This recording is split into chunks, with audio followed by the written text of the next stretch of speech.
Alright guys, in this video we're going to learn how to simplify radicals using the product property of radicals.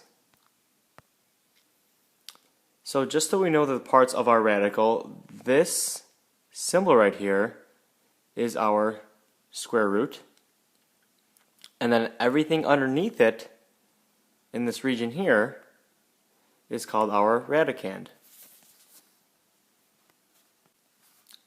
Alright, so examples of perfect squares. So for example we have 1.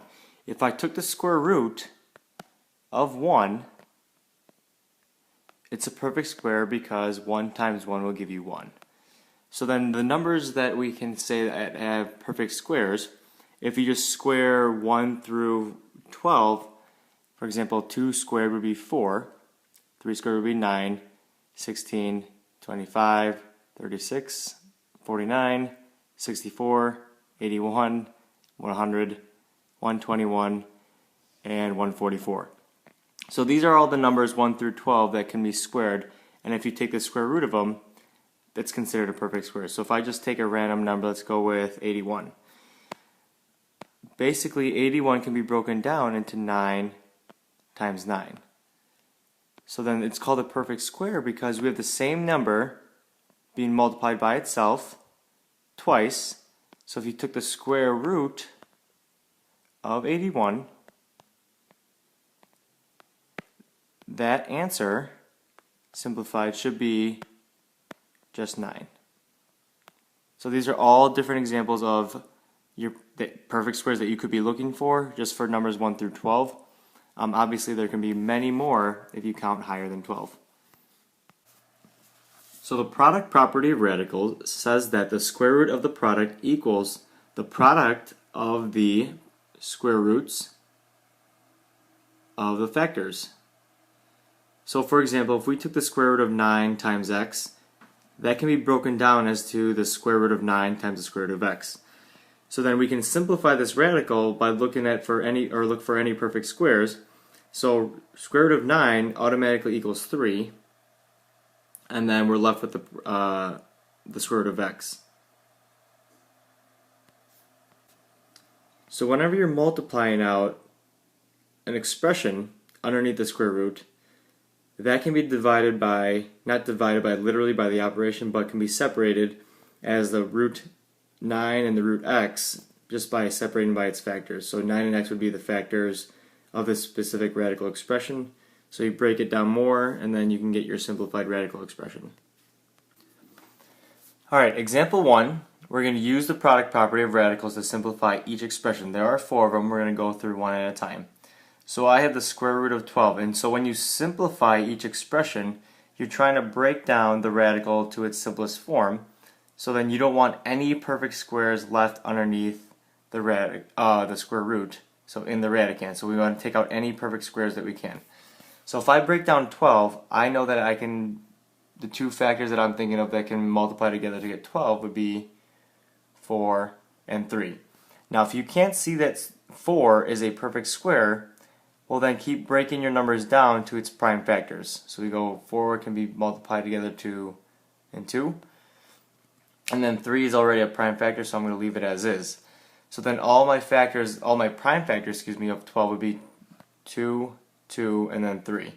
So I can rewrite this expression right away as the square root of 2 times 3, which were all my prime factors. So then once you get your prime factors underneath the square root, you're looking for a pair. So I have a pair of 2's, which essentially is 2 times 2, which is 4, so the square root of 4 is actually 2. So then that can be brought out and simplified on the outside of the radical, which I'm left with is the square root of 3 in my square root. Just to show you how this works, the square root of 2 times 3, and we got 2 root 3 as our final answer. You're wondering where did we get this 1, 2, where did the other 2 go? Well, this part right here, the square root of 2 times 2, is looking at, if you actually multiply 2 and 2, you get 4, so the square root of 4 ends up being 2. So then that's simplified using the product property of radicals. That 2 goes on the outside of the square root. So then your final answer like your radical expression is going to be 2 root 3 simplified, because there are no more perfect roots inside of the square root. Alright, so b, we have the square root of 24p squared. So then right away I can look at my p squared and I notice that that's a perfect square. So p squared can be actually factored down to p times p, so then instead of showing that, I know that it's a perfect square. I'm going to bring that out right away. So that's outside of my radical. I'm left with just a 24 inside the square root. So then I'm going to break down 24 and think of any perfect roots that we can divide it by. So for example, I can go with 6 and 4, and then right away I know that 4 is a perfect square. So then I'm going to simplify out the 6 as 3 times 2, and then 2 and 2. If you can't see that 4 is a perfect square, keep breaking down both numbers into the prime factors just to show you how it works. 4 can actually be simplified right away, so the square root of 4 would be 2, so we can write the 2 on the outside in our next line. But if you can't see that, break down both numbers into its prime factors and rewrite the entire radical expression as p times the square root of your prime factors, 3 times 2 times 2 times 2. Now you're looking for a pair. So we're looking for pairs of 2's or pairs of 3's. We have one pair of 2's. So then the square root of 2 times 2, which is essentially 4, the square root of 4 ends up being 2 on the outside. And then we bring down the p from the previous line. And we're left with a 3 times 2, which ends up being 6.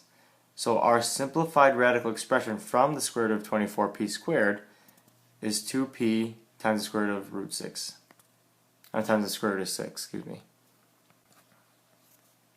Alright, in C, we have the square root of 56 square root of 56 times r to the 4th. And right away we have our variable expression r to the 4th being raised to an even power, so then I know for a fact that this is going to be a perfect square as well. R to the 4th is the same thing as r squared times r squared. So since we have the same two factors multiplying itself to get a product, that is a perfect square. So on the outside of my square root can be r squared. Okay, so I simplified r to the 4th right away to get r squared from taking the square root of it, and I'm left with the 56 in the middle. So then I'm going to think of factors that multiply together to get 56, and I have 8 and 7, so these aren't perfect squares yet, so I'm going to see if I can break this down further to see if there are any. 8 can be broken down to 4 times 2, and then I see that 4 works. So then if I take the square root of 4, that actually ends up being 2. So I'm going to write that on the outside, so it's 2 times r squared on the outside of the square root, and I'm left with a 2 times 7 in the middle, in the radicand. So simplifying further, I bring down 2r squared, and then the square root of 2 times 7 ends up being 14. So there we have no more perfect squares in the square root, and there we go. Alright, the final one we have is square root of 32m to the 5th. So I'm going to break down 32 right away and get 16 times 2. I guess you can go with different numbers like 4 and 8 just to see what other factors you're thinking of, but I was thinking of the perfect square that you can divide it by, so I got 16 and 2. Right away I can see that 16 is a perfect square, and if I took the square root of 16 you would get 4, so then right away I would have 4 on the outside of my square root, and I'm left with a 2 and then times m to the 5th. Now m to the 5th can also be broken down to see if we have any perfect squares as m to the 4th and m to the 5th can be broken down by m to the 4th times m, and so m to the 4th is a perfect square because we know previously that if your variable is raised to the even power, it's basically can be broken down as m to the 2, m to the 2nd power, and then m to the 2nd power as well. So then on the outside, m to the 4th, if you took the square root of that, you get m squared on the outside of the square root, and then left inside of the square root would be 2 and just the m.